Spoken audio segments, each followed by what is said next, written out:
El doctor Víctor de Correa Lugo es experto en conflictos del Medio Oriente, doctor de la Universidad Complutense de Madrid. Uno de sus libros más recientes se denomina Las revueltas árabes, notas de viaje, editado por Le Monde Diplomatique. Además, el doctor Víctor de Correa Lugo es profesor de la Universidad Javeriana.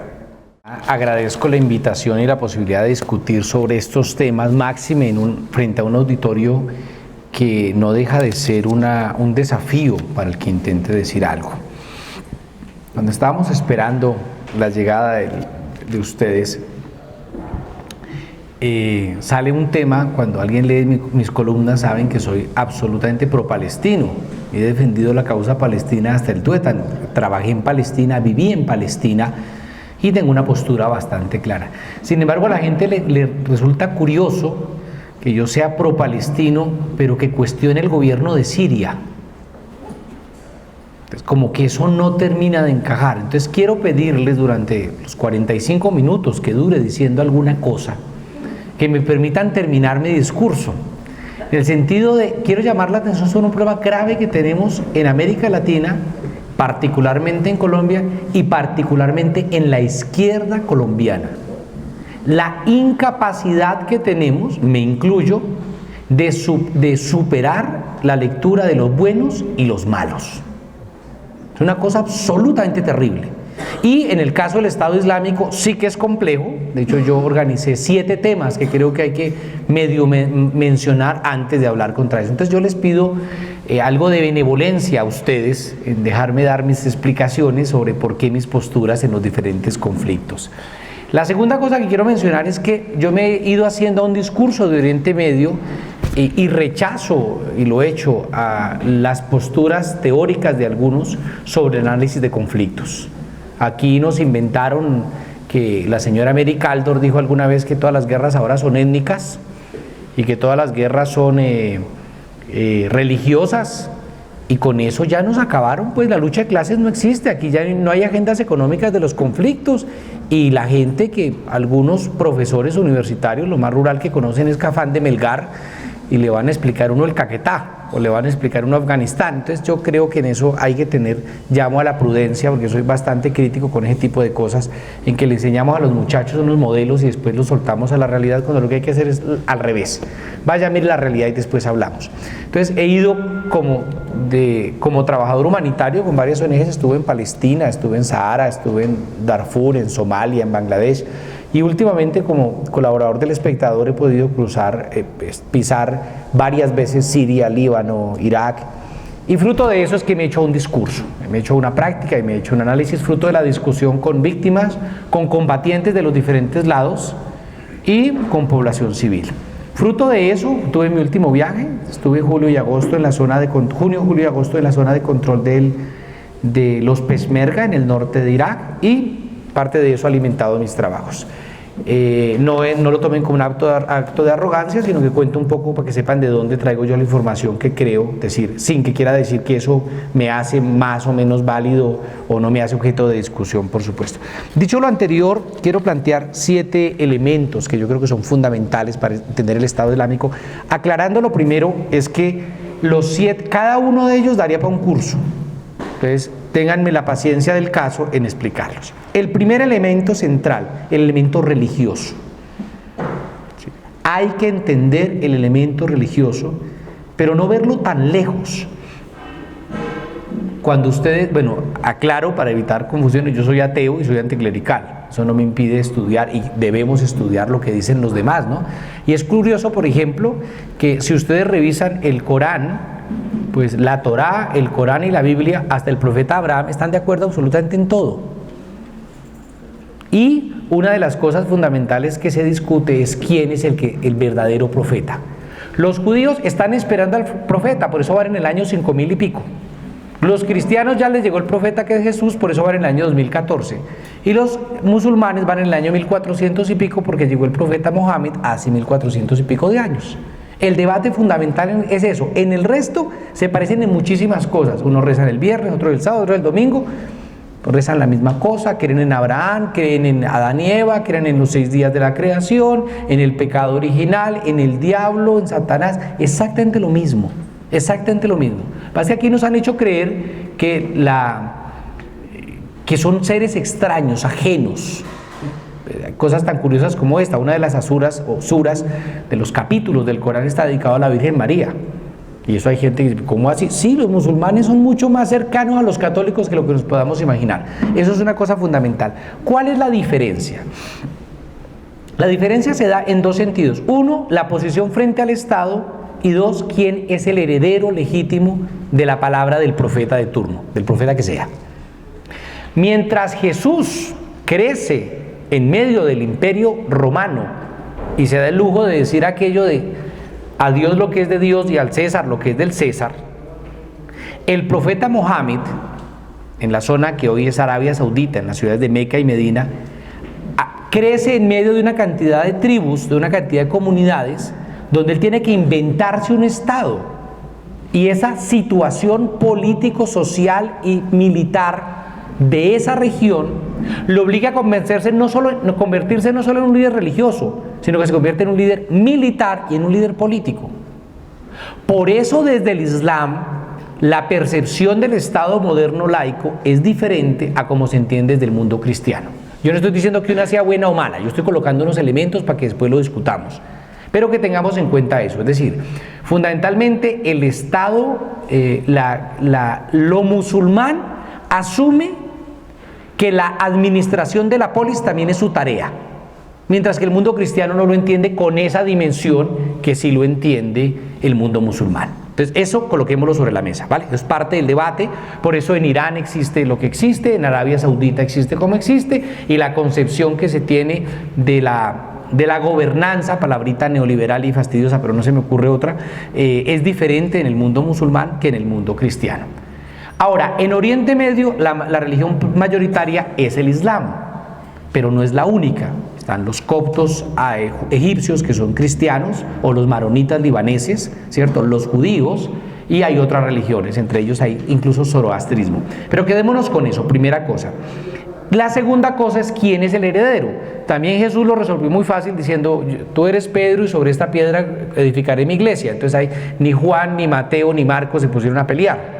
El problema grave es que el profeta Mohammed muere, pero él no deja claro quién es el sucesor. Y eso nos lleva a una pelea política por el poder. No es un problema eminentemente religioso en sus principios.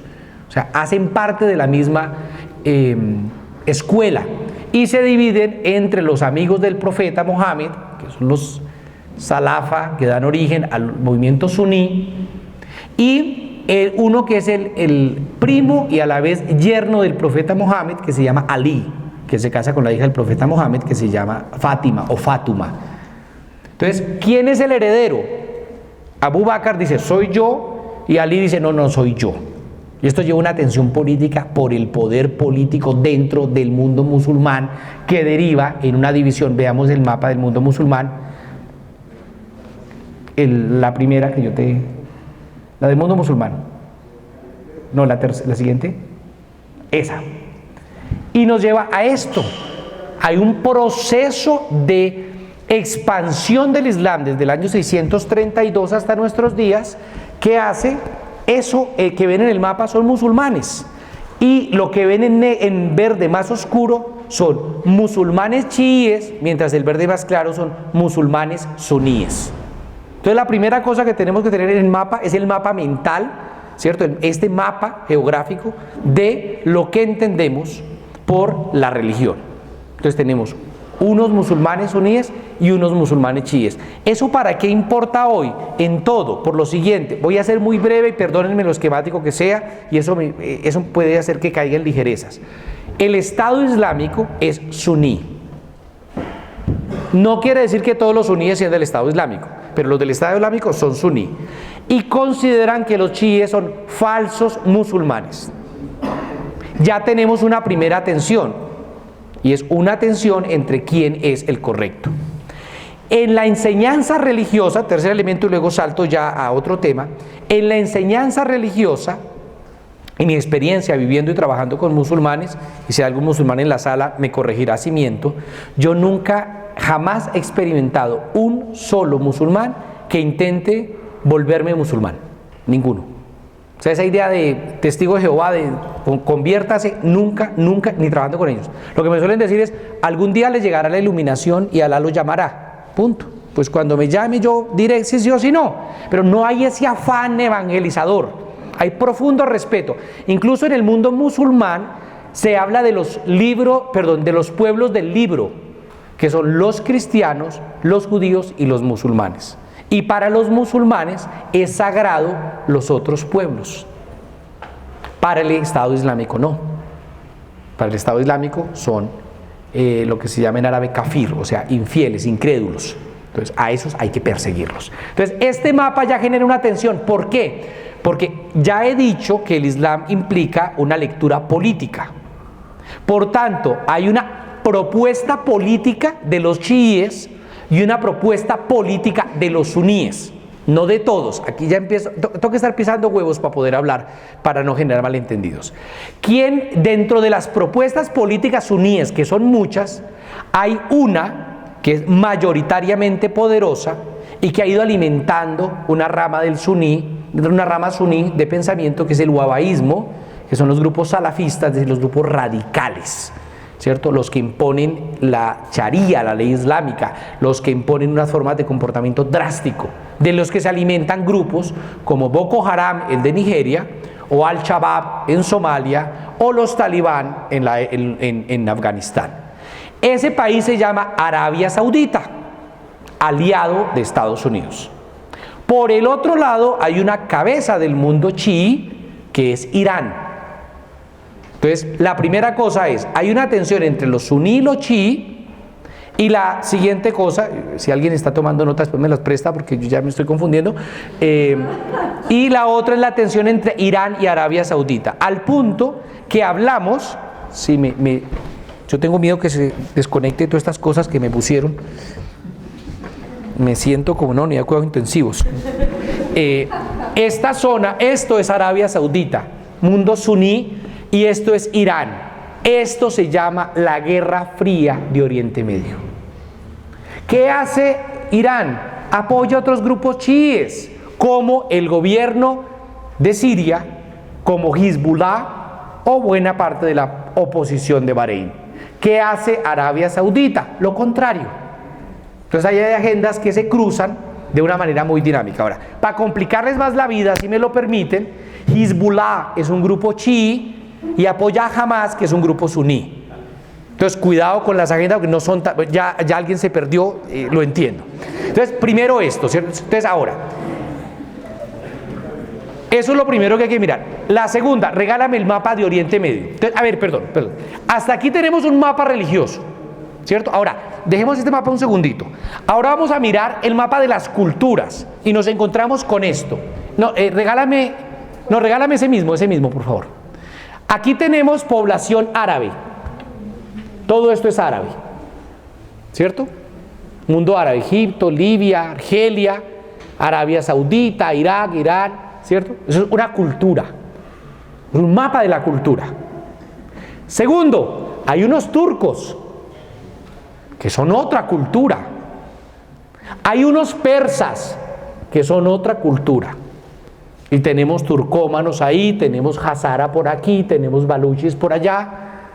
Entonces tenemos otro mapa, que no es este mapa religioso, es un mapa de culturas. ¿Sí? Y tercero, regálame el mapa de Oriente Medio, que es ese. Tenemos países. Este mapa se lo inventaron al final de la Primera Guerra Mundial. ¿Cuál es lo más grave del pensamiento nuestro? Que vemos este mapa y no vemos los otros dos. Pensamos en Siria, Líbano, Turquía, Irak. No, un momentico, ¿y por qué no pensamos en árabes, turcos, o en judíos, coptos, maronitas, suníes, chiíes, alawíes? Ese es el gran pecado académico cuando se lee Oriente Medio, mi opinión personal, por supuesto, debatible. Entonces lo primero que tenemos que hacer es, este es el otro mapa. Entonces tenemos un mapa donde aparece un país llamado Saudi Arabia, un país llamado Irak, un país llamado Irán, y nos inventamos unos mapas. Lo voy a decir de manera folclórica para que nos entendamos. Uno puede ser perfectamente hincha de Santa Fe, boyacense y evangélico. Y otro puede ser perfectamente pastuso, hincha de Millonarios y católico. ¿Sí? Ahora, un libro que sale en unos 15 días se va a llamar Lealtades Cruzadas, son unos ensayos sobre Oriente Medio. La pregunta mía es, te voy a poner de ejemplo, Kate, ¿tú cómo estás actuando? ¿Te estás portando como hincha de Millonarios? ¿O te estás portando como paisa? ¿O te estás portando como protestante? Entonces es posible que tú, siendo protestante, hagas alianzas para efectos de una discusión religiosa con Kate. Pero si la discusión es futbolística, Kate hace alianzas con otros. Y si la discusión es regional, hace alianzas con otros. Entonces la pregunta es, ¿yo me estoy portando como kurdo o me estoy portando como sirio? ¿Yo me estoy portando como suní o me estoy portando como palestino? ¿Yo me estoy portando como chií o me estoy portando como libanés? Y ahí nos perdemos. Porque es esa complejidad que hay. Claro, si le meten la lucha de clase nos jodimos, porque ahí sí es muchas más cosas, ¿sí? Y si le metemos la cosa generacional es más grave. Porque ahí sí ya la cosa queda más complicada. Y metan la agenda de género. Entonces, ¿qué alianzas tenemos? Son lealtades cruzadas. Lealtades cruzadas dentro. Si entendemos lo de las lealtades cruzadas, entonces pueden ser benevolentes a la hora en que yo diga que hay cosas que no comparto, que la mayoría de gente de izquierda comparte. Entonces, hasta ahí que se diga lo primero. Segundo, entonces, explicado un poco la dinámica de Oriente Medio, la explicación religiosa, saltemos a Irak como tal. El mapa de Irak, por favor. Uy, que búscate otro mapita de Irak mientras yo voy contándoles cosas, por favor. A ver, Irak la palabra Irak viene de la palabra Uruk, que es una ciudad de la época de la Gran Mesopotamia, de la época de Babilonia, de la época del rey Nabucodonosor. ¿Sí? Allí nacen las culturas. El río Éufrates y Tigris, bueno, y el Nilo, son los tres grandes ríos de la humanidad donde nacen y florecen las primeras civilizaciones, sobre las cuales se dice, ese me gusta más, está mejor. Entonces, por aquí abajo quedaba la ciudad de Uruk. Y esta zona de Irak, durante muchos años, fue la cuna de las primeras civilizaciones, de los sumerios, por ejemplo, los babilonios, y claro, sobre esto se ha hecho una lectura también mágica. Ustedes recuerdan, claro, que es la ciudad más importante que florece allí en muchos años, es Babilonia, a la que Fernando Vallejo recuerda cuando en su libro y hace la asociación con la iglesia y la define como la gran ramera. Claro, la Biblia dice que la gran ramera era Babilonia. ¿Por qué? Porque es que la Biblia la escriben los judíos. Y en el año 400 a.C., el rey Nabucodonosor de Babilonia llegó a cobrar el impuesto a los judíos dijeron, nosotros no pagamos esa vaina, y los esclavizó y se los llevó todos para Babilonia como esclavos. Entonces la imagen que nos llega de Babilonia a través de los textos bíblicos es la de una ciudad llena de putrefacción, de daño. Hombre, allí hubo la primera biblioteca del mundo. En tablillas cuneiformes, el primer instrumento de cuerda del mundo, el primer poema se escribió en Babilonia, una ciudad absolutamente, ya no quedan sino las ruinas. Yo estuve hace 6 meses, una ciudad absolutamente preciosa, llena de magia. Y bueno, ustedes todos recuerdan la canción Ríos de Babilonia, ¿no? Bueno, pues esta canción está inspirada en la idea de los judíos de soy obligado a ir a rezar a una tierra que no me pertenece y me duele recordar a Jehová lejos de mi tierra, bla, bla, bla, bla. Pero así nos han construido el mundo. Existió Babilonia. Luego existe una ciudad muy importante que es Bagdad. Bagdad es una ciudad fundada en el año 700, llega hasta el año 1200, que es destruida por los mongoles. Y era tanta la ciencia y la cultura de Bagdad que la leyenda dice que cuando los mongoles destruyen Bagdad, primero el río Éufrates, el río Tigris, perdón, el Tigris se llenó de rojo por la sangre de los habitantes asesinados, pero que luego la ciudad, las aguas del río Tigre se llenó de negro por la tinta de los libros que habían arrojado sobre el río. O sea, es una leyenda muy linda porque muestra la gran calidad de lo que fue la esplendorosa Bagdad, capital del mundo árabe, del mundo musulmán, perdón, durante más de 300 años. Y luego de aquello, Bagdad entra en desgracia y aquellas regiones terminan siendo asumidas por el Imperio Otomano.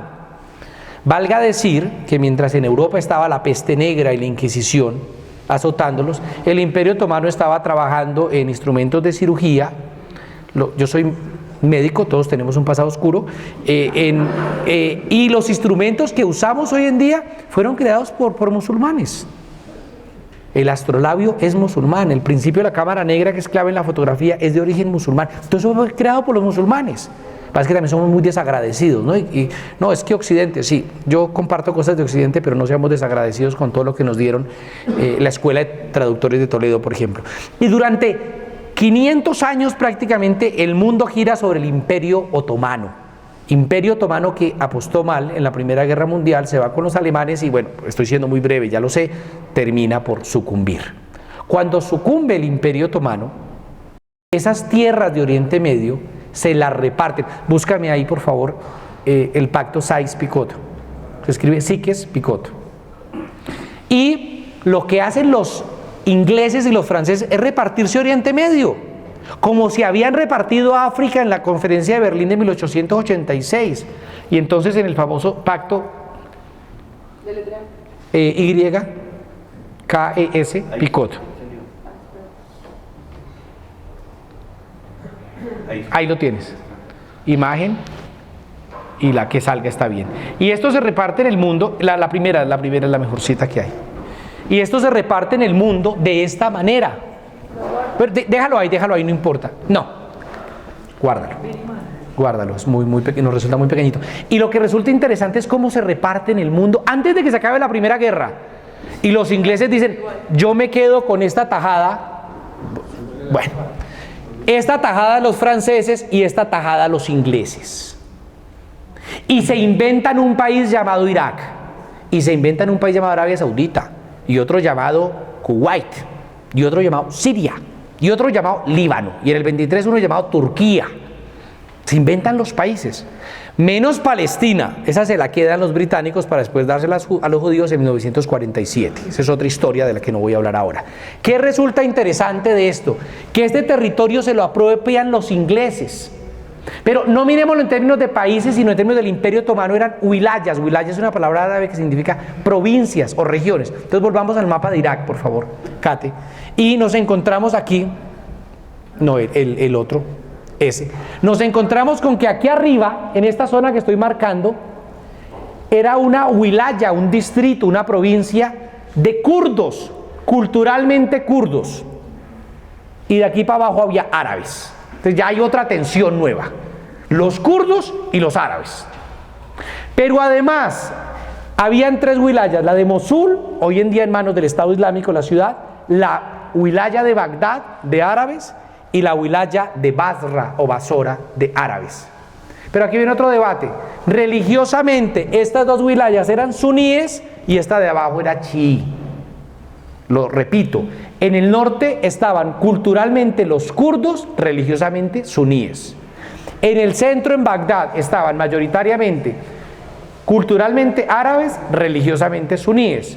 Y en el sur, en Basra, estaban fundamentalmente culturalmente árabes y religiosamente chiíes. Y se inventan un país. Yo no quiero decir que un país tenga que ser homogéneo. Yo el cuento es de la nación. Además no creo en el nacionalismo. Todo nacionalismo creo que es de derecha. Y eso se cura viajando. Pero bueno, dejando la nación a un lado, se inventan un país llamado Irak. ¿Por qué fracasa? Fracasa en buena parte porque no se han limado las tensiones entre estos tres grupos. No digo que no se pueda convivir. Mire, Suiza son tres cantones, se odian entre ellos, los alemanes, los franceses, los italianos.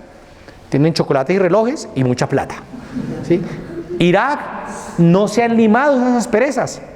Entonces la tensión entre kurdos y árabes en lo cultural existe, y la tensión entre chiíes y suníes existe. Recuerden lo que les contaba de quién es el heredero del profeta Mohammed, bla bla bla. Y allí además hay sitios sagrados. La tumba de Ali está allí en Nayaf.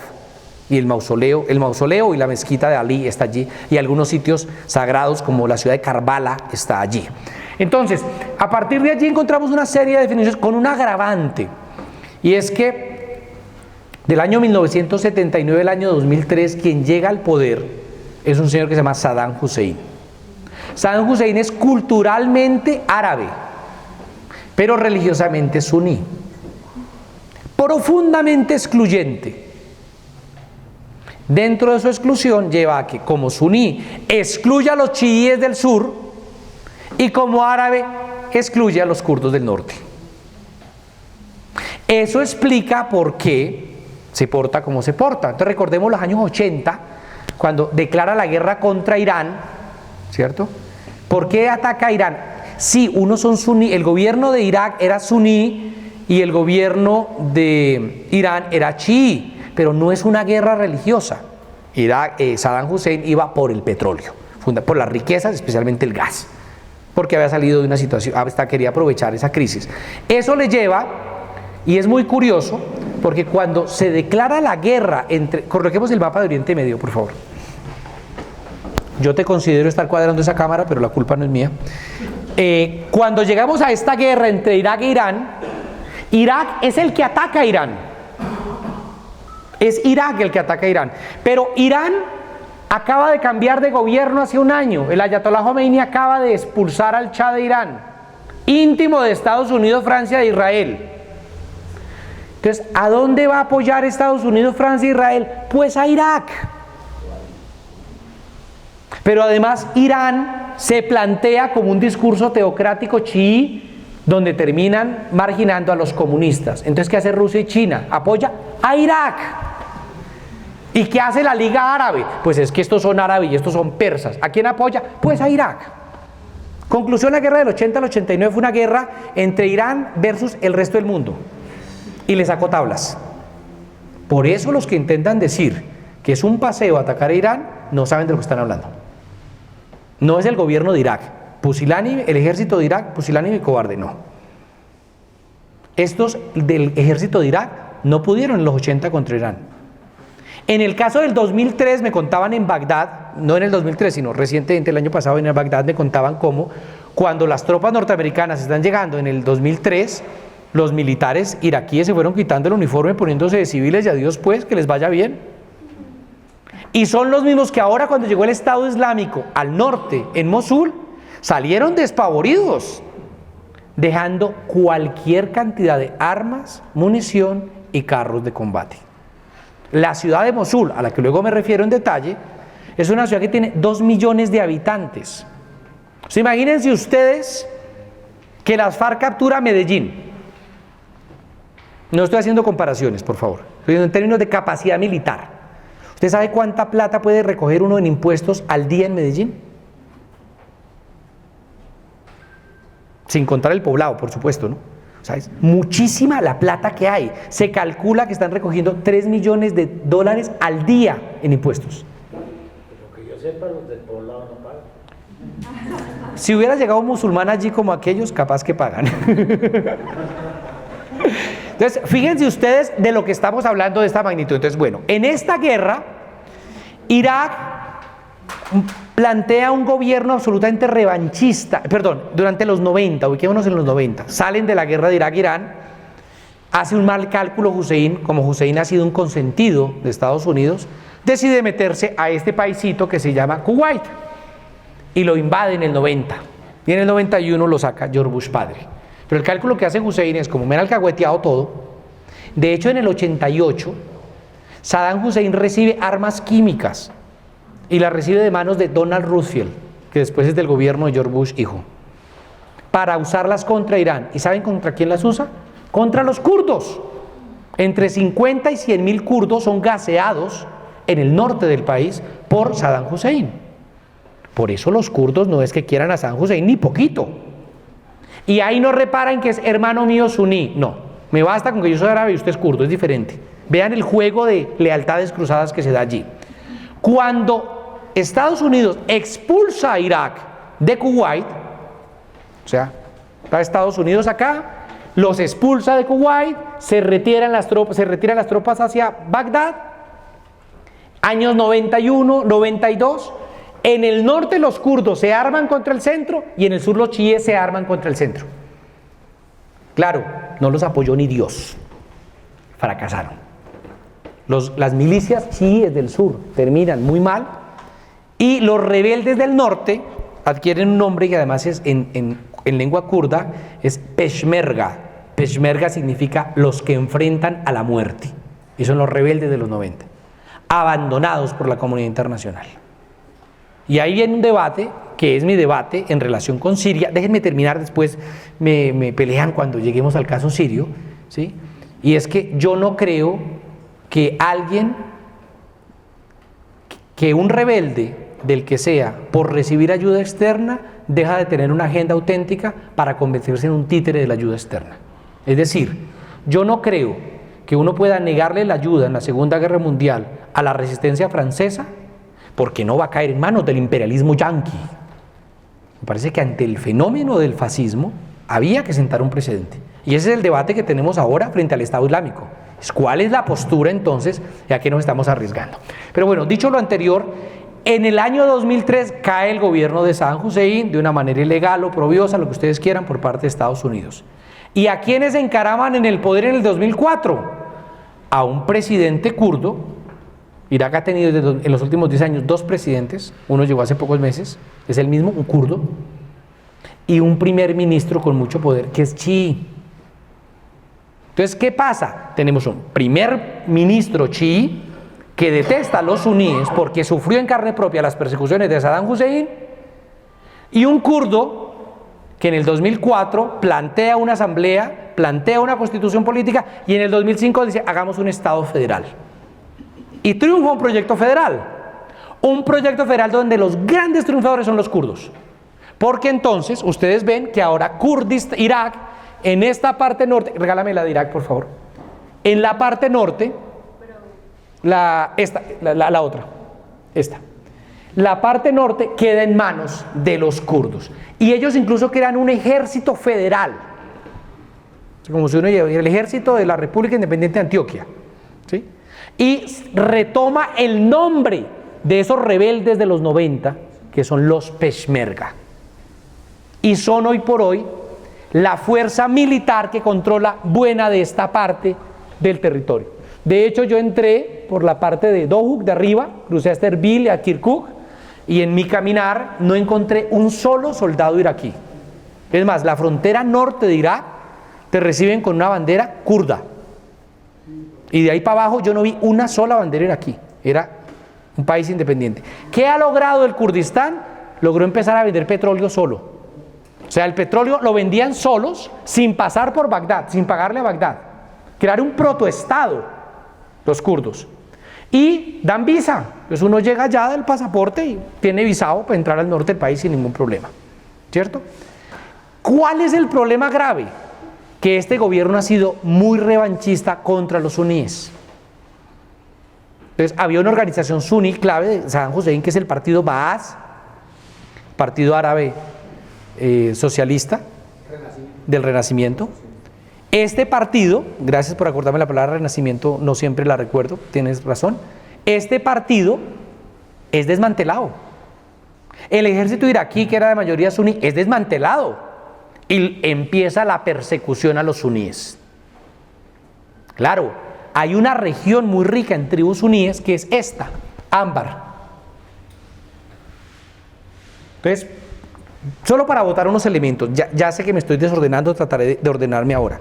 En junio de este año, Human Rights Watch, que es una organización que yo creo que todos consideramos con cierto respeto, demuestra cómo 255 líderes suníes divididos en 6 o 7 poblaciones diferentes son asesinados por el ejército iraquí. En julio, en una ciudad que se llama, creo que es Ramadi, 15 líderes suníes son ahorcados en los postes públicos. Y en julio y agosto y septiembre vemos que muchas de las mezquitas suníes son dinamitadas. Un carromba y boom. Ahora, y hagamos este ejercicio mental. Usted es suní. Y durante mucho tiempo lo machacan y lo machacan y lo machacan. Y llegan otros que son suníes, que son los del Estado Islámico, y dicen, mano, yo lo protejo. ¿Cuántos campesinos nuestros dicen, hombre, pues yo sí leía a Lenin, pero es que este man tiene el fusil, entonces, ¿yo qué hago? Y la gente se acomoda, y eso es natural y, opino yo, respetable. La supervivencia y la supervivencia. Pues todas estas tribus suníes de acá empiezan a apoyar y a permitir el califato islámico, el Estado Islámico.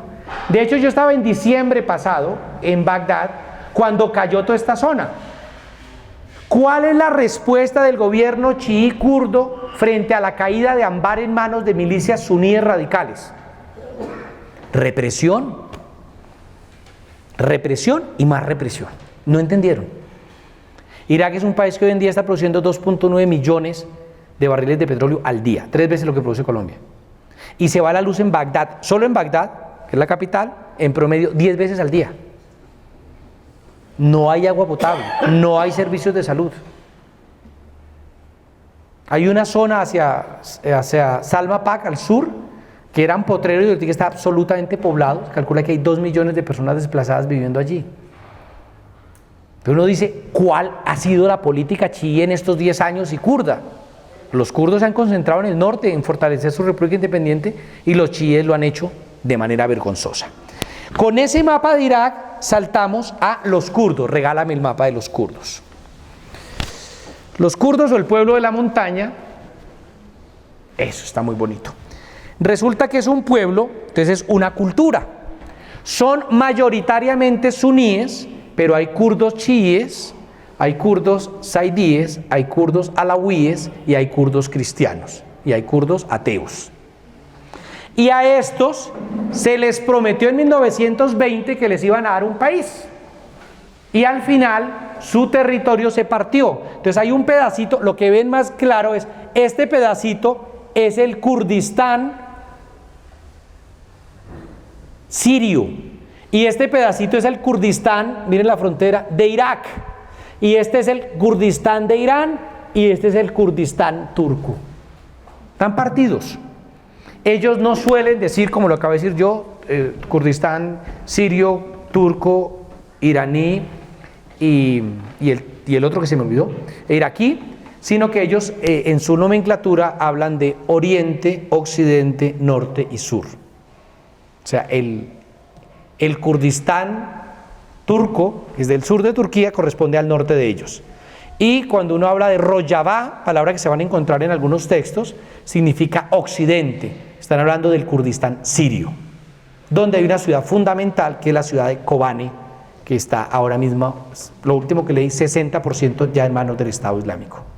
Entonces, aquí tenemos un proyecto de comunidad que además hablan lenguas kurdas, y cuidado, lo dije en plural, no hay una única lengua kurda, hay varias lenguas kurdas, donde se enfrenta con un grave problema, y es que quien llega al poder en 1923 en Turquía, yo ya me hubiera ido, si estuviera en el público por tanta confusión de cosas. En 1923 se inventan un país llamado Turquía, y el que se inventa ese país llamado Turquía se llama Atatürk, Kemal Atatürk, y el tipo tiene un lema clarito, que es una cultura, una nación, una lengua.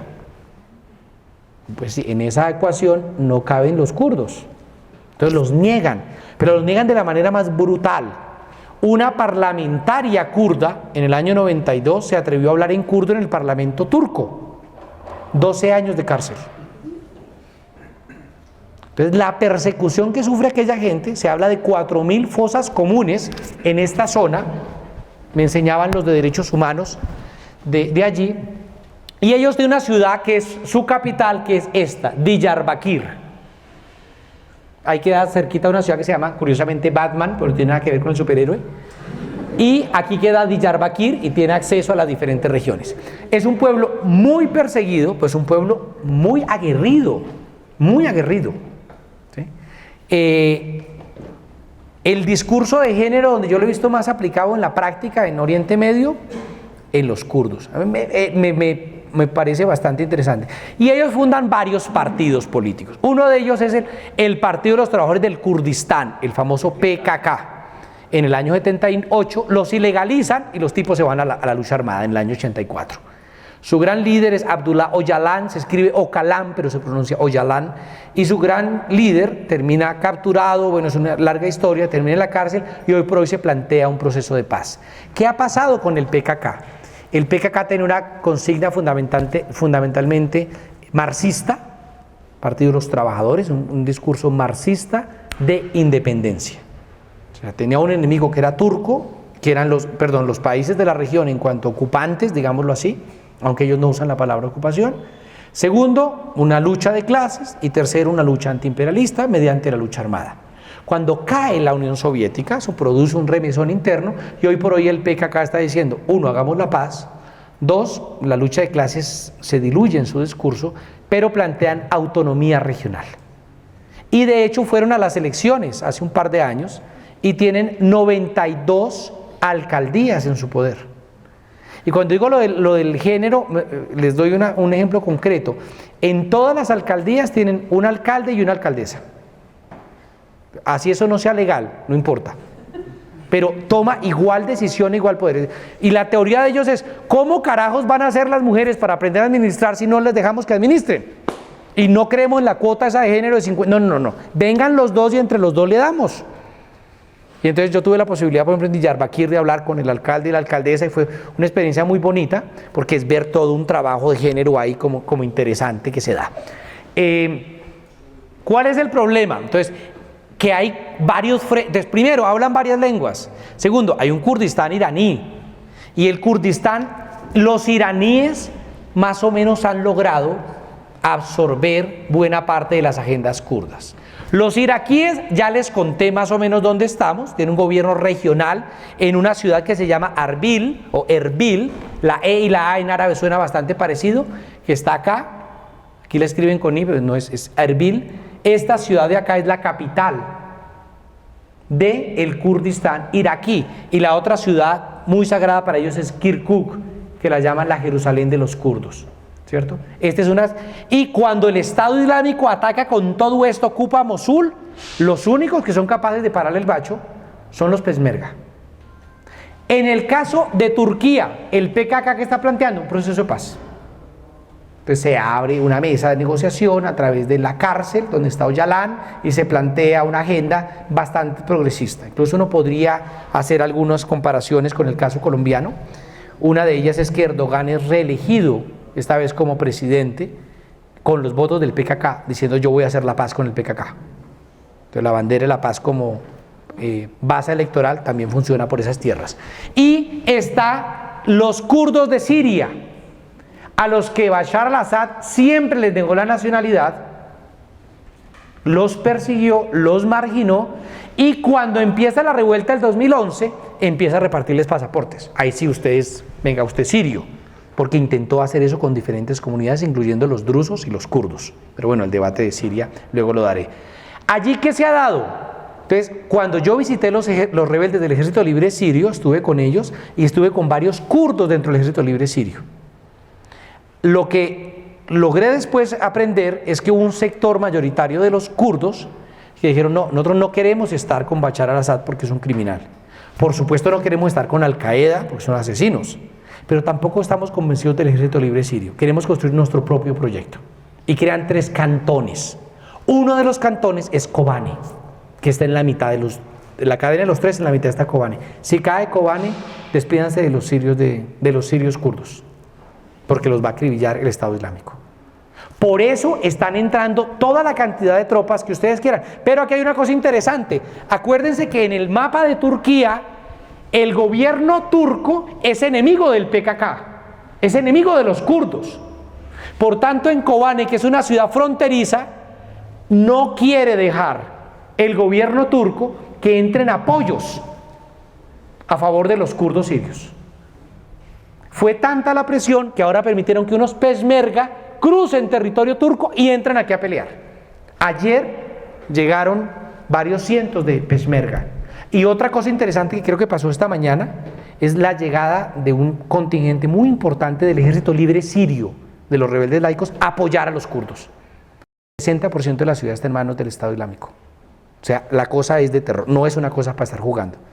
Y ya se consiguió que el Ejército Libre Sirio y los Peshmerga actúen juntos para hacerle frente con una milicia que hay allí, una milicia que además la guerra es una cosa que no deja de tener sus paradojas. Cuando estaba hablando en Erbil con algunos responsables del PKK y me contaban que cuando empezaron a atacar a los sirio-kurdos, los Peshmerga y el PKK es la guerrilla en Turquía, el Peshmerga son los kurdos, pero en el lado iraquí, y hay una guerrilla, hijos del PKK, que funciona en Siria, tienen grupos de mujeres combatientes.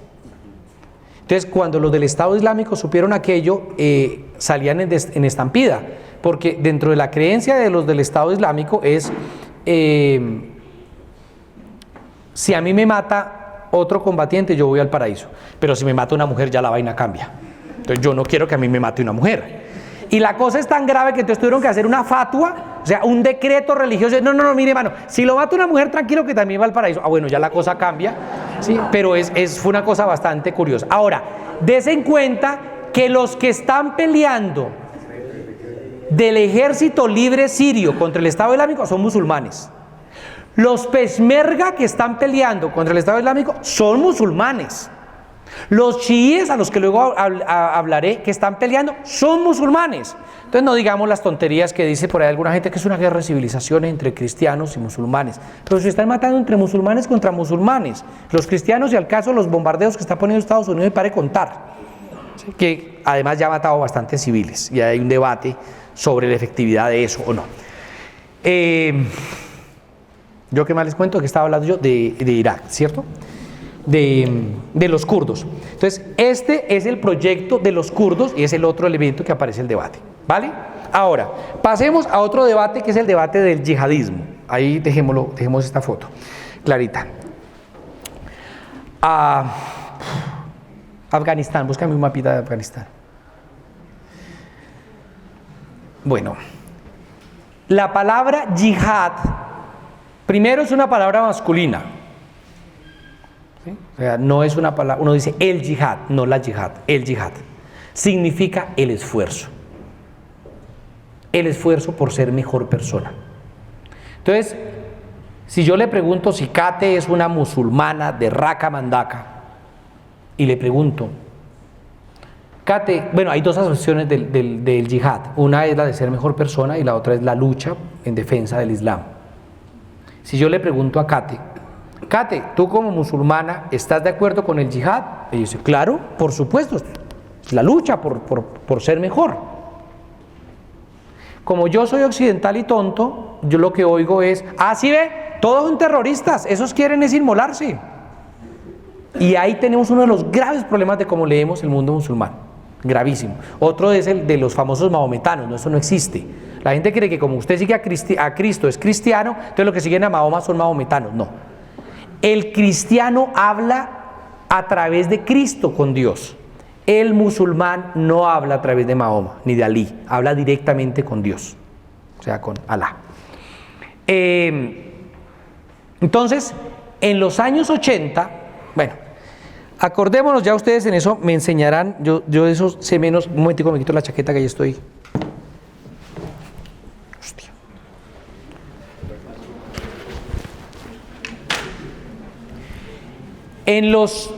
¿Ustedes recuerdan la película Rojos, de Warren Beatty? Es una película que se ganó mucho, lo recomiendo porque vale la pena, eso sí hay que tener harta refresco y palomitas de maíz porque demora como 4 horas, pero muestra un poco el proceso de la Unión Soviética. Y hay una escena que, yo no sé si ustedes se acuerden, y yo solo ahora le estoy entendiendo en su profundidad, y es una escena donde llega él a acompañar al comisario político a visitar los famosos estanes, ¿no? Tayikistán, Uzbekistán, en el sur de la Unión Soviética. Hay una frase que se usa mucho en el mundo árabe, en el mundo musulmán, perdón, que es Allahu Akbar. Allahu Akbar quiere decir Dios es grande. Tan simple como eso, ¿cierto?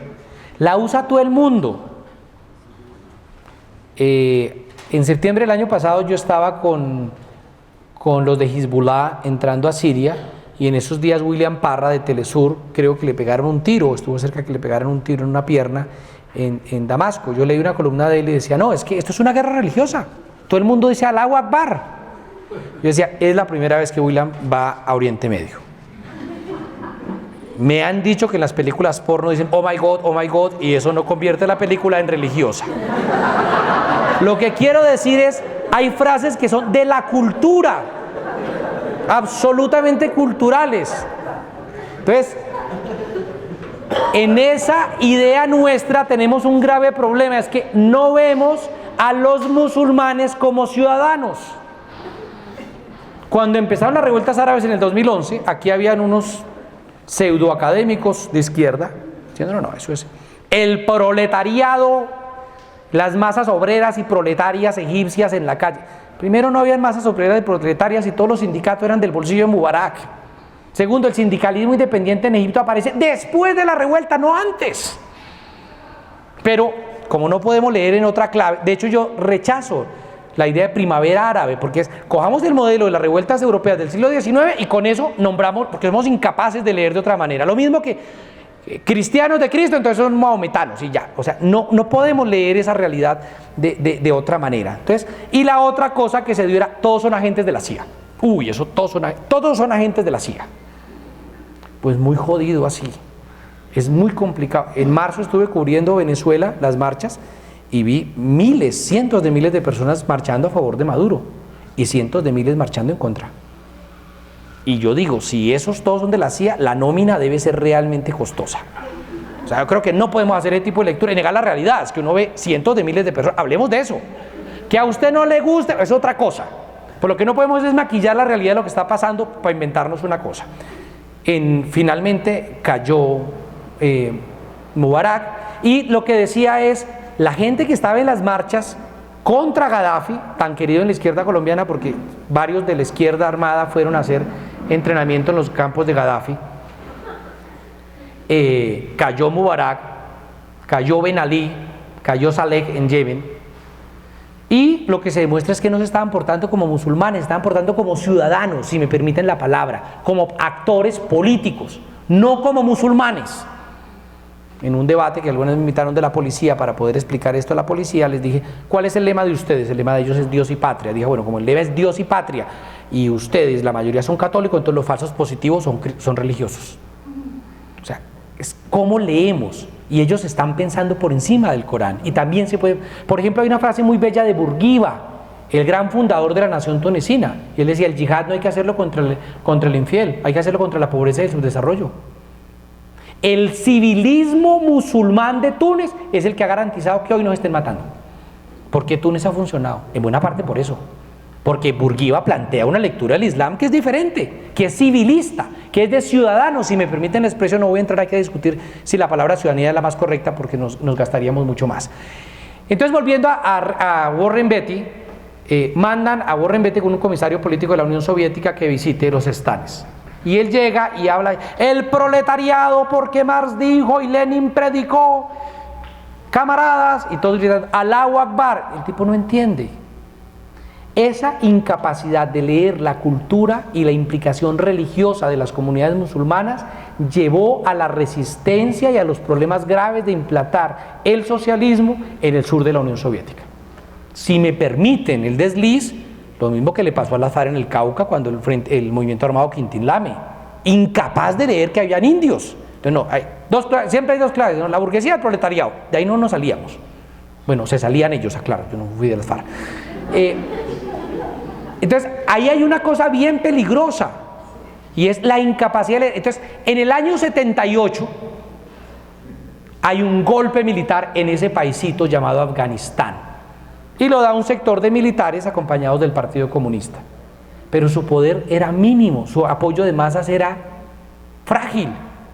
Entonces la gente se revoltó contra ellos. ¿Y qué hicieron? Pues lo que se hacía en la Guerra Fría, llamar al papá, ¿no?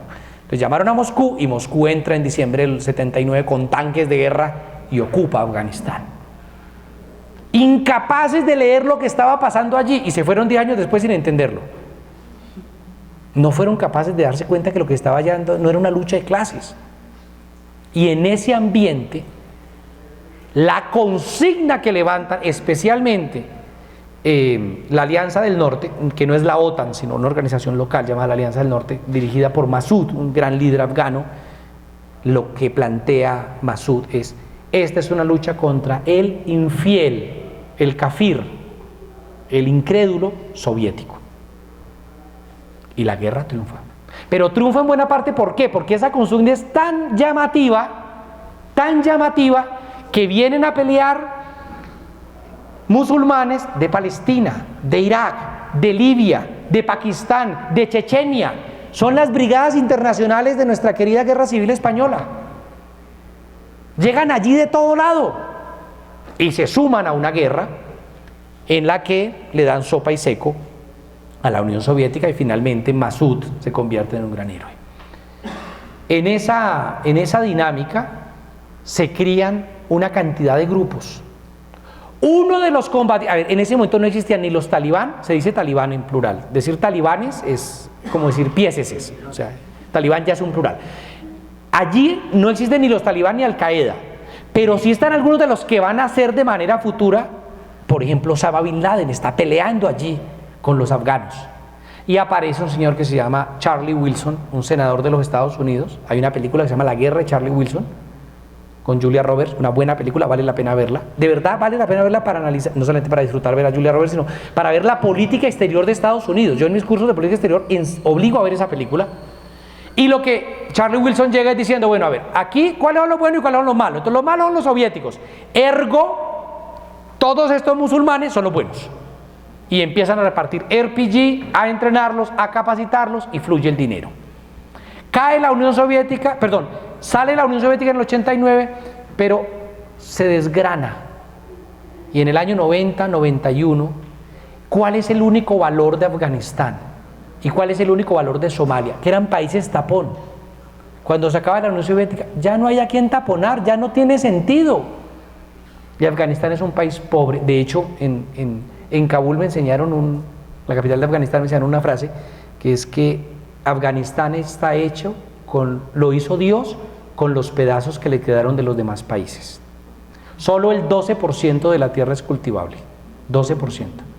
Actualmente 76%, 12%, se calcula que solamente 76% de la población afgana no sabe leer ni escribir. Pero eso de hagamos un grupo de Facebook para Afganistán, no va a funcionar allí para nada. El nivel de miseria es impresionante. 32 millones de personas arrasados por la guerra y abandonados a la mano de Dios. En el 89 no son importantes. ¿Qué quedan? Un poco de mechudos, un poco de fusiles, un poco de municiones y un gobierno que no aguanta. Aquello se vuelve el debacle. Es más o menos lo que le pasa a Somalia cuando cae Siad Barre en el año 91. Y aparecen unos salvadores que dicen, venga un momento, yo le arreglo eso, yo le organizo esa vaina. Y en el año 94, mírenlo tarde, aparece un grupo que se llama Los Talibán, que traduce realmente traduce, en árabe sería los dos estudiantes y en pashtún sería los estudiantes del Corán. Y este grupo llega allí, dice, yo les arreglo esto, y aparece, el líder de ellos es el Mullah Omar, y resulta que ellos tienen territorio y personas, pero no tienen dinero. Y Osama Bin Laden, que ahorita me devuelvo Osama Bin Laden, tiene dinero, pero está buscando territorio y personas. El matrimonio es perfecto entre Mullah Omar y Osama Bin Laden. Y en el año 96 toman el poder de Kabul los talibán. Pero como la gran promesa es la seguridad, como las cortes islámicas en el 2006 en Somalia, o como aquí el señor Uribe, entonces la gente dice, listo, la seguridad, lo que sea, pero lo importante es la seguridad. Y entonces se encuentran con un grupo talibán que son suníes, radicales, que consideran que los chiíes son malos musulmanes, que creen que todo se resuelve a punta de Corán, y que llegan diciendo, las mujeres por favor se me van tapando, y no salen sin permiso de un varón, prohibido usar televisión, prohibido afeitarse, y empiezan a prohibir todo lo que a ustedes se les ocurran de un régimen absolutamente oprobioso. Y claro, como hablan mal de Estados Unidos, pues a más de uno le parece que eso es bueno porque habla mal de Estados Unidos. Ahora, devolvámonos un poquito. Osama Bin Laden pelea en Afganistán, sale de Afganistán sale de Afganistán y en el año 90, acuérdense que Irak ocupa Kuwait. ¿Se acuerdan de eso? Bueno, en el año 91, para expulsar a Irak de Kuwait, Arabia Saudita permite que hayan tropas de Estados Unidos en Arabia Saudita. En el año 96 triunfan los talibán y del 96 al 2001, durante 5 años, Afganistán es gobernado por los talibán en compañía de Al-Qaeda. Devolvámonos a Afganistán, por favor. En ese periodo de tiempo, sin embargo, hay una parte del norte que fundamentalmente, se me perdió una ciudad que se llama Mazar-i Sharif, queda aquí, en esta zona cerca de Uzbekistán, aquí queda Kabul. En esta zona, sin embargo, hay un grupo que resistió, el grupo que mayor resistió a los soviéticos, que es el grupo de Massoud. Entonces, el 9 de septiembre del año 2001, 48 horas antes del ataque al World Trade Center en Nueva York, unos periodistas, entre ellos un periodista italiano, entrevistan a Massoud.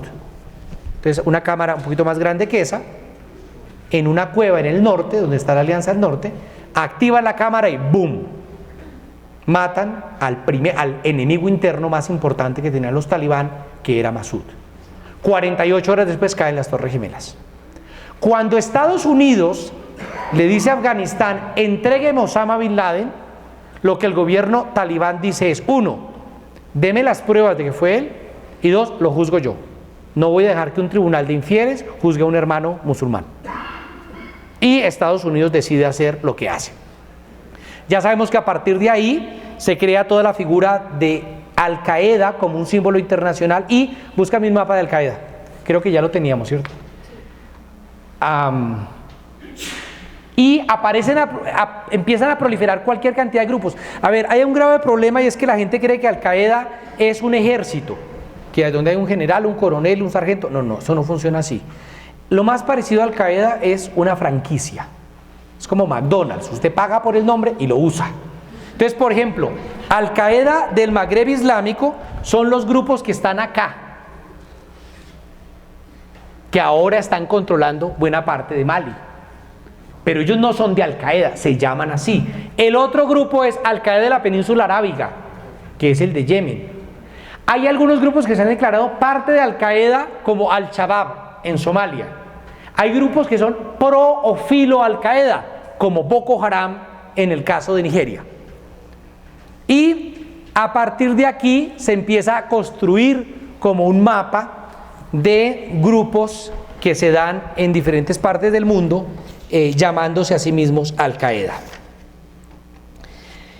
Al-Qaeda, entonces, hasta ahí estamos en un debate. Segundo, el siguiente, Siria, por favor. Y me queda Siria y ya explicar qué es el califato islámico, que es de lo que me invitaron a hablar y que no he dicho una sola palabra. Siria.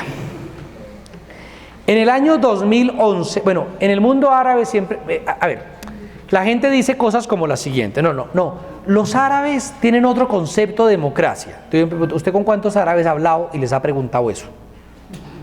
Porque suponemos cosas, ¿no? ¿Sí? Resulta que hubo un instituto que lo hizo. Le preguntó a 12.000 árabes de 10 países cuál es el sistema de gobierno que usted preferiría.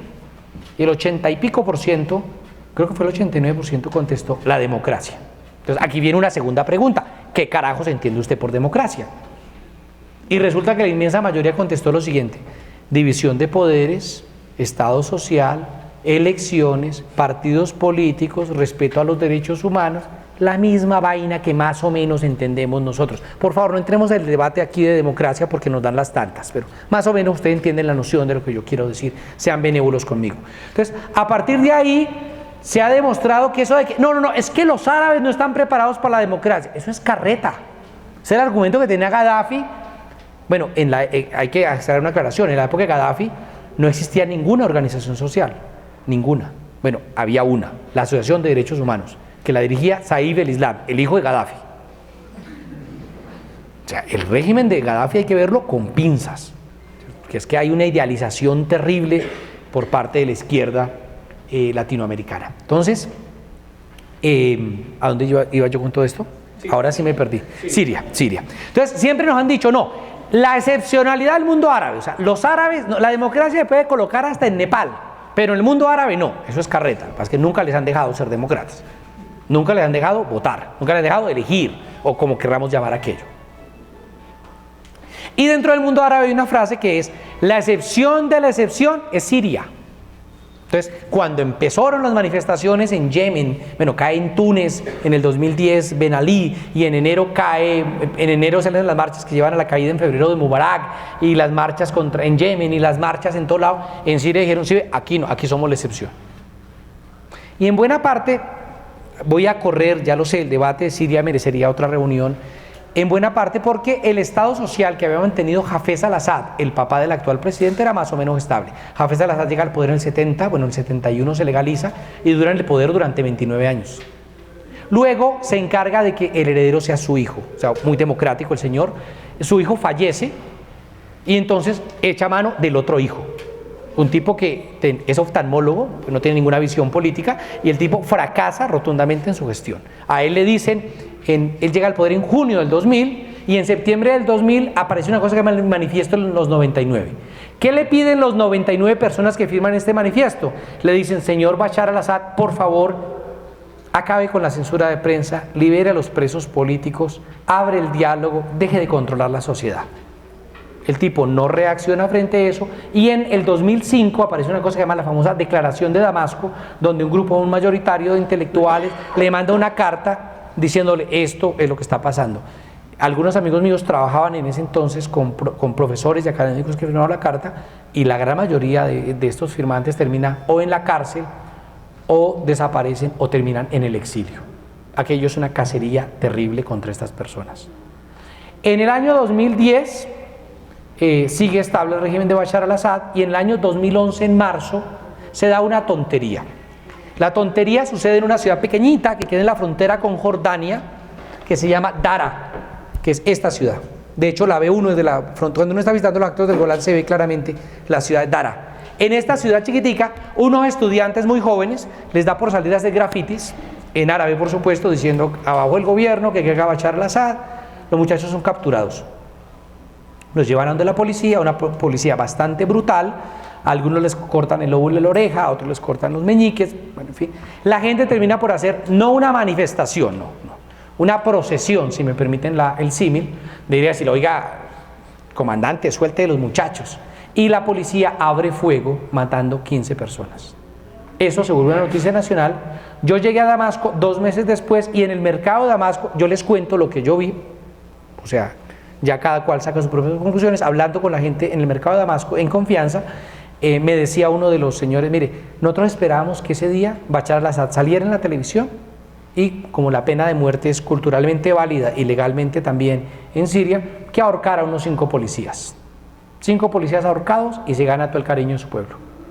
Sale Bashar al-Assad y el discurso es el siguiente: esos muchachos no eran muchachos, eran agentes del imperialismo yanqui, de la CIA, hasta nuestros días. 191.000 muertos después, decimos lo mismo. Más de 250.000 personas en la cárcel. Hay un profesor belga muy famoso por defender el régimen de Bashar al-Assad. Estuvo hace como 1 año, con tan mala suerte que regresando al hotel se equivocó de calle y empezó a manejar por otra calle donde no estaba autorizado. Lo cogió el ejército, lo torturó durante 1 mes.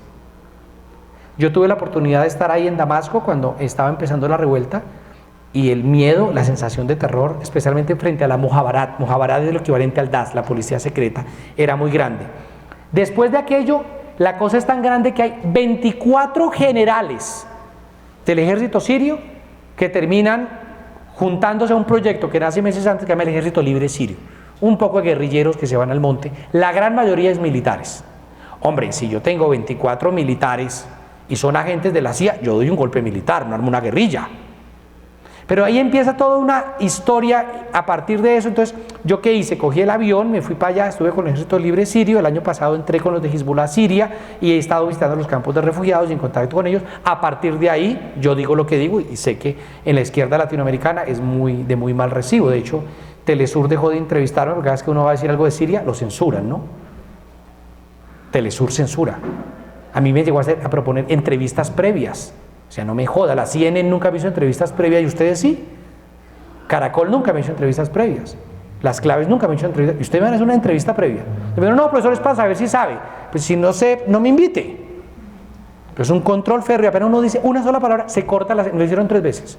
Se corta mágicamente la señal. De la última vez que me llamaron les dije, respétenme. Que es muy grosero cómo utilizan unas fuentes de cuando es real. El uso de armas químicas en Siria no es un invento. Además, yo trabajé en Médicos Sin Fronteras y la persona que hace el informe es David Cantero, amigo personal mío, que está allí en la zona cuando usan las armas químicas. Eso no es un chiste. Y Human Rights Watch, una organización que usamos cada vez que queremos hablar mal de los paramilitares en Colombia, es la que dice que los cohetes son lanzados desde una guarnición militar. Hay una responsabilidad clara en el uso, porque además hay otra cosa, están ametrallando la gente desde aviones, y ni el Ejército Libre Sirio ni Al Qaeda tienen helicópteros. Los helicópteros los tiene el ejército de Siria y tiene que responder, porque eso lo que está produciendo es absolutamente infame. Entonces, allí se da una revuelta que se militariza de una manera brutal. Y hay un problema grave, y es que la izquierda está desunida. ¿Cuál es el gran fracaso de la revuelta siria del año 25? 1, que estaban descoordinados. 2, que no tenían clara la agenda. Y 3, que eran débiles militarmente. ¿Por qué está fracasando el Ejército Libre Sirio? Por las mismas 3 cosas. Pero hay un grave problema, y en ese momento es cuando yo escribo artículos diciendo hay que apoyar al Ejército Libre Sirio. Y la gente dice, no, porque lo que hay que evitar es que Siria caiga en manos del imperialismo yanqui, porque entonces van a atacar a Irán. Y aquí hay una pelea casada, y es, entonces convertimos al pueblo sirio en un vulgar peón del ajedrez internacional, y ustedes saben cuando uno juega ajedrez, ¿qué hace con los peones? Los sacrifica. O sea, le decimos a un pueblo de 20 millones, su causa no me importa la causa internacional. Yo creo que no. Yo creo que hay un poquito de respeto frente a esos principios que consideramos válidos de justicia. Y es que hubo misiones de Naciones Unidas sentados con Bashar al-Assad, hubo propuestas sobre la mesa, hubo propuestas de la Liga Árabe, y todas sistemáticamente las rechazó el gobierno de Bashar al-Assad. Yo llegué en el 2012 a la frontera, de nuevo, a la frontera norte, y entrevisté a Zlatan, de apellido Sleiba, perdón. Sleiba era el periodista más famoso en la televisión siria. Y lo entrevisto saliendo por la frontera. Además fue una cosa muy curiosa, yo lo estoy entrevistando y hacía 2 horas lo había entrevistado la BBC. Cuando yo lo estoy entrevistando, al fondo está la BBC transmitiendo la entrevista con él. Y le digo yo al tipo, ¿qué fue lo peor que hiciste como periodista? Y me dice, coger gente torturada, gente pisoteada, gente herida por el ejército, darle las preguntas y darle las respuestas, decirle lo que me tenían que responder. Y se da una caza de brujas impresionante dentro de Siria. Entonces, frente a eso, alguna gente estuvo oculta, y aquí había un proyecto laico. ¿Cuál es el problema? Que ese proyecto laico no es capaz de avanzar en lo militar, y Bashar al-Assad no abre un espacio político. Y entonces, aquello es un batiburrillo donde, devolvámonos un mapa regional de Oriente Medio, donde acordémonos que Arabia Saudí, aquí voy a tratar de la cosa más complicada, financia a los talibán y las escuelas dogmáticas. Arabia Saudí detesta a Siria porque es amigo de Irán. Por tanto, hay que joder a Siria, pero no joder a Siria por la misma razón que quiere el Ejército Libre Sirio, sino en su lucha entre suníes y chiíes. Y se la quiere cobrar, y entonces empieza a alimentar algunas de las cativas. Cativas significa brigadas. Y entonces entrevisté la ciudad, hay una ciudad que se llama Trípoli en Líbano, no es la capital de Libia, sino una ciudad chiquitica en el norte del Líbano. Entrevisté a varios rebeldes, él me decían los rebeldes, mire, nosotros lo que estamos haciendo es, si la plata viene de Turquía, de Turquía, Francia, Inglaterra o Estados Unidos, decimos yo no sé por qué les gusta el número 5, pero dice, somos la cativa 25, la cativa 35, la cativa 45, la que se ofrezca. Ahora, si la plata nos llega del Golfo Pérsico, de Emiratos Árabes, de Qatar o de Arabia Saudita, yo me llamo el guardián del Corán, la espada del Islam, lo que usted quiera. El problema grave es que el Ejército Libre Sirio empieza a perder capacidad militar. Y entonces, corte a comerciales, Irak. En el año 2003, Estados Unidos ocupa Irak. Y en la ocupación de Irak produce una resistencia armada, lícita por demás. ¿Quiénes pegan tiros contra las tropas estadounidenses en Irak? Pues las milicias del Baas, del partido de Saddam Hussein. Algunos poquitos rezagos del ejército iraquí. Pero además las milicias chiíes, las de al-Sistani y las de Muqtada al-Sadr. Pero además los comunistas, pero además los nacionalistas, pero además los socialistas. Yo llegué a contar hasta 40 grupos diferentes allí dándole bala a Estados Unidos. Uno de esos grupos va mutando y se convierte en Al-Qaeda en Irak, en una propuesta de Al-Qaeda. Y en el año 2010 este grupo cambia el nombre, y el nombre que adopta es el de el Estado Islámico de Irak. Estado Islámico de Irak. En el 2012, cuando arrecia la guerra en Siria entre el Ejército Libre Sirio y el gobierno,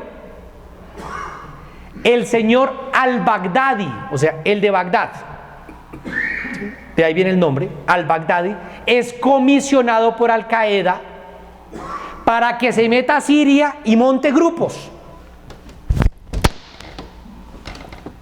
Se me cayó esto. Aló. Y empiezan a montar grupos pro Al-Qaeda. Entonces, aquí encontramos por lo menos 3 agendas de Siria. La agenda del gobierno de Siria de Bashar al-Assad, la agenda de los musulmanes laicos del Ejército Libre Sirio y sus múltiples ramas, porque no es un grupo homogéneo, y la agenda de Al-Qaeda. El Ejército Libre Sirio se dio bala con Al-Qaeda y se sigue dando bala en Kobane, por ejemplo. Y entonces la propuesta de Al-Qaeda es crear un frente dentro de Siria que se llama Al-Nusra, y se crea Al-Nusra. ¿Qué dice Bashar al-Assad? No, que todos son de Al-Qaeda. Y aquí hay que diferenciar una cosa, vuelvo más adelante, pero quiero decirlo antes de que se me olvide. Una cosa es que yo, como autoridad, cree unas condiciones o empuje a la gente a que coja unas armas y haga un proyecto militar, y otra cosa es armar un proyecto militar. O sea, una cosa muy diferente es someter a unas condiciones a Irak de ocupación, de oprobio, persecución a los suníes para que florezca el Estado Islámico, y otra cosa es alimentarlos como se hicieron en Afganistán. Lo digo porque hace poco Noam Chomsky publicó una entrevista y el titular de la entrevista es: el Estado Islámico fue creado por Estados Unidos. No, eso no es cierto. Estados Unidos creó todas las condiciones para que aparezca el Estado Islámico. Entonces, en el 2011, ¿qué sucede? 2012, perdón. Hay una pelea porque estos de aquí, el Estado Islámico de Irak, quiere robarle protagonismo a Al-Qaeda. Ya no acepta las órdenes de Al-Qaeda, al punto que crea una nueva organización que se llama, en el 2013, el Estado Islámico de Irak y Sham. Sham es una palabra árabe que traduciría más o menos Siria. Realmente, bueno, cuando uno está cogiendo de Beirut a Damasco, la gente dice, y la Cham quiere decir hacia Cham, quiere decir Damasco, pero también puede decir Siria o puede ser la Gran Siria, incluyendo Líbano o Levante. Entonces las traducciones son muy complejas. Pero la pretensión aquí que nos encontramos es un grupo de Al-Qaeda que dice: no, momentico, señores de Al-Qaeda, yo soy el Estado Islámico de Irak y además me voy a sumar a Siria. Estos señores son los de al-Baghdadi. Estos señores son tan malos que los echaron de Al-Qaeda. Para que uno lo echen de Al-Qaeda tiene que hacer méritos. Y el 4 de febrero de este año los echaron de Al-Qaeda. Entonces hay tensiones también, o sea, no es homogéneo. Fíjense que hay otra tensión interna. Y entonces el señor al-Baghdadi ya ha ocupado, dame el mapa del Estado Islámico. Prometo que no me va a quitar más cosas.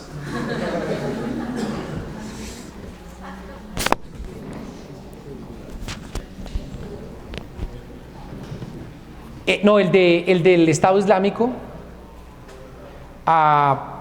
Sí, exacto. Y entonces resulta que en diciembre del 2013, ese proyecto islamista ocupa la zona de Anbar. Los echan de Al-Qaeda y se concentran en 2 puntos importantes. Raqqa, que es una ciudad siria, donde han masacrado al ejército libre sirio, han masacrado kurdos y han masacrado al ejército sirio también. Y por el otro lado tenemos la ciudad de Mosul, que es la que digo yo que tiene 2 millones de personas en territorio iraquí. La primera ocupación militar es esta, luego hacen un despliegue violento y en pocos días llegan a 60 kilómetros de Bagdad. ¿quiénes le hacen frente a la propuesta? Entonces esa propuesta que se llama Estado Islámico de Irak y Cham renuncia al término Irak y Cham. Y ahora somos el Estado Islámico. Primero. 2. Borramos, y lo hacen en la realidad, las fronteras del pacto Sykes-Picot. O sea, nos da igual lo que hayan dicho los ingleses y los franceses. Y plantean la ruptura por completo de esta frontera. Y tercera cosa, creemos que lo mejor que podemos hacer para recuperar el discurso musulmán es fundar un califato. Y nombramos a al-Baghdadi el califa o jalifa. Jalifa traduce el sucesor, o sea, yo soy el sucesor del profeta Mohammed. Y a partir de aquí hace esta ofensiva militar. ¿Quiénes se enfrentan al Estado Islámico? Entonces, contra el Estado Islámico está peleando, primero, los chiíes. ¿Por qué? Porque los suníes del Estado Islámico consideran que los chiíes, los cristianos, los yazidíes son infieles y hay que acabarlos. Es más, antier masacraron 200 suníes por no plegarse a sus órdenes. Entonces, por un lado están peleando contra los chiíes, religiosamente. Culturalmente, ¿contra quiénes están peleando? Contra los kurdos. Pero además de eso están peleando contra los turcos. Además de eso están peleando contra el ejército de Irak. Además de eso están peleando contra el ejército libre sirio. Además de eso están peleando contra el ejército sirio. Además de eso tenían tensiones internas. Esta ofensiva es tan grande, pero tiene algunos aliados. Por ejemplo, las milicias suníes del Baas se han unido en el norte de Irak al califato islámico. En esa dinámica, uno diría, no, pues tiene todo el mundo en contra, van a perder. Se calcula que tienen 50.000 hombres, solo en Siria. Si ustedes miran la población de Siria, una población donde el 48% de la gente ha sido desplazada o refugiada, aquello que está pasando en Siria es realmente doloroso. Es como si las FARC, yo sé las cuentas, es más o menos como si las FARC en Colombia tuvieran 120.000 hombres. Y una capacidad económica inmensa, tanto porque están vendiendo petróleo de manera ilegal. Entonces, algunas de las refinerías de esta zona, de Mosul para allá, cayeron en manos del Estado Islámico, están vendiendo petróleo, pero además hay otra cosa que me confirmaba uno de los periodistas cuando yo llegué allí, yo llegué por Estambul, y es que, claro, cayeron ciudades enteras con bancos, y los bancos pues tienen depósitos de dólares y de euros. ¿Quién llegó detrás de ellos? Los que venden armas. Entonces, todos los traficantes de armas, ¿usted qué se le ofrece? Se le tiene, se le tiene y se le tiene. Y claro, han montado. ¿Cuál ha sido la actitud del ejército iraquí? Uno, huyeron de todo esto de manera precipitada, abandonando carros, abandonando ciudades enteras. Los únicos que los contienen son los peshmerga, a un costo militar muy elevado, muy grande. Ahora aquí en Basra, la ciudad que yo mencioné al comienzo, y en la ciudad sagrada de Karbala, están reclutando milicias chiíes para ir a pelear contra el califato. Pero claro, yo peleo como chií, pero no quiero pelear para que ganen los kurdos. Estos me caen mal, yo como turco, pero no quiero que ganen los kurdos. Yo peleo, entonces las lealtades son infinitamente cruzadas en ese escenario. ¿Qué tenemos hoy en día? Arriba de Raqqa queda la ciudad de Kobane, 60% en manos del Estado Islámico. En Turquía ha habido manifestaciones, bueno, esa es otra cosa interesante, para hacernos aún más complicada la vida. En Turquía hay una organización que se llama Hizbullah, o sea, el Partido de Dios, pero no tiene nada que ver con Hizbullah del Líbano. Hizbullah de Turquía son pro Estado Islámico y son kurdos. Ya alguien por ahí dijo, ay Dios, sí, la cosa es difícil de entender el ajedrez este. Entonces, lo que quiero decir es, hay manifestaciones, por ejemplo, entonces, a partir de la posible caída de Kobane, los kurdos en Turquía, allá arriba, déjalo así, sí, uno de Oriente Medio, los kurdos de Turquía están haciendo marchas para que Turquía actúe y no deje abandonados a los kurdos sirios de Kobane. En esas marchas murieron más de 40 personas, la gran mayoría asesinados por otros kurdos que están a favor del Estado Islámico. En Jordania ha habido marchas a favor del Estado Islámico, en Indonesia lo ha habido, en Holanda las ha habido. Y se volvió una cosa fashion. Para mí, el Estado, ¿qué ofrecía Al Qaeda? Al Qaeda ofrecía la postal de 2 torres caídas. ¿Qué ofrece el Estado Islámico? Ofrece un frente de guerra, una población, un territorio, un fusil, un discurso y un espacio de lucha. Ofrece todo lo que Al Qaeda nunca pudo dar. Entonces, Al Qaeda del Magreb Islámico y Al Qaeda de la península arábiga dijeron: apoyamos al Estado Islámico. Nació hace poco en Libia una cosa que se llama el Emirato de Benghazi, en apoyo al Estado Islámico. Y en Argelia nació un grupo que se llama los Soldados del Califa, en homenaje y en apoyo al Estado Islámico. Al-Nusra renunció a Al Qaeda y juró lealtad al Estado Islámico. Y ha ido creciendo de una manera exponencial. Ahora todos quieren pelear contra el Estado Islámico, pero uno de los que pelea contra el Estado Islámico es Hezbollah, pero ahí hay una unidad, ¿no? Entonces uno dice, o sea, que el ejército libre sirio que se da bala con Hezbollah, ambos tienen de enemigo al Estado Islámico, le están dando bala, sí. Entonces el problema en esas lealtades cruzadas es cómo va Estados Unidos, que era la pregunta de la conferencia. Yo no puedo decir mucho más allá de las 2 o 3 cosas que voy a decir. Primero, que hubo una gran torpeza por parte de alguna gente en creer en Obama.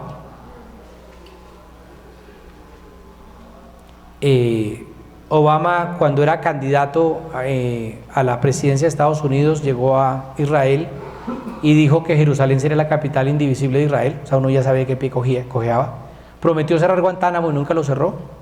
Traicionó a la propia comunidad negra en Ferguson, como ustedes vieron.